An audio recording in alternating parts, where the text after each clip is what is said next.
hakbang ang dapat nating gawin upang maging makabuluhan ang pagdiriwang natin ng Adbyento. Isang puspos ng pananampalatayang araw kapanalig, unang linggo ngayon ng Adbyento, hudyat ng pagsisimula ng bagong taong liturhiko ng simbahan. Happy New Year po sa ating lahat! Araw din ngayon ng Katolikong may kapansanan at pambansang linggo ng AIDS. Alalahanin natin sila sa panalangin. Naway, ang panahon ng Adbyento ay magdulot ng ibayong pag-asa sa kanila na may kagalingan at pagpapalayang hatid ang ating tagapagligtas. Siya ang kaganapan ng pangako ng Diyos Ama. Ang pagsilang ni Jesus sa araw ng Pasko ay naghahatid ng pag-asa at nagbibigay sa atin ng lakas na sa gitna ng mga pagsubok sa buhay, ang kinabukasan natin ay tiyak. Dahil ito'y nasa mapagpalang kamay ng Diyos. Ito po ang iyong lingkod, Sister Lines ng Daughters of St. Paul. Panawagang maging laging handa sa pagbabalik ng Panginoon ang hamon sa atin ng mabuting balita ngayon.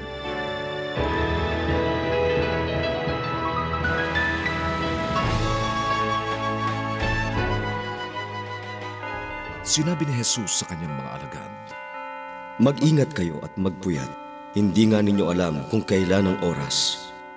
Ipagpalagay natin na nangingibang bayan ng isang tao. Iniiwan niya ang kanyang bahay at ipinagkakatiwala ang lahat sa kanyang mga utusan. May kanya-kanya silang tungkulin at inutusan niyang magbantay ang bantay pinto. Kaya magbantay kayo sapagkat hindi ninyo alam ang oras ng pagdating ng may-ari, kung hapon o hating gabi o madaling araw, at baka bigla siyang dumating at madatnan kayong natutulog. Kaya't sinasabi ko rin sa lahat ang sinasabi kong ito sa inyo, magbantay."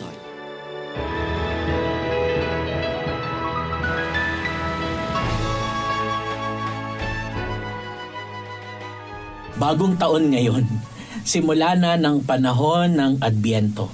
Panahon ito ng paghahanda at pananabi, pag-aantabay para sa pagbabalik ni Jesus, hindi lamang bilang sanggol sa Belen noong unang Pasko, kundi bilang hari at manunubos sa kanyang pangalawang pagdating. Sa ating paghahanda, mga kapanalig, may mga hakbang na maaari nating gawin. Una, inaanyayahan tayo na magdasal.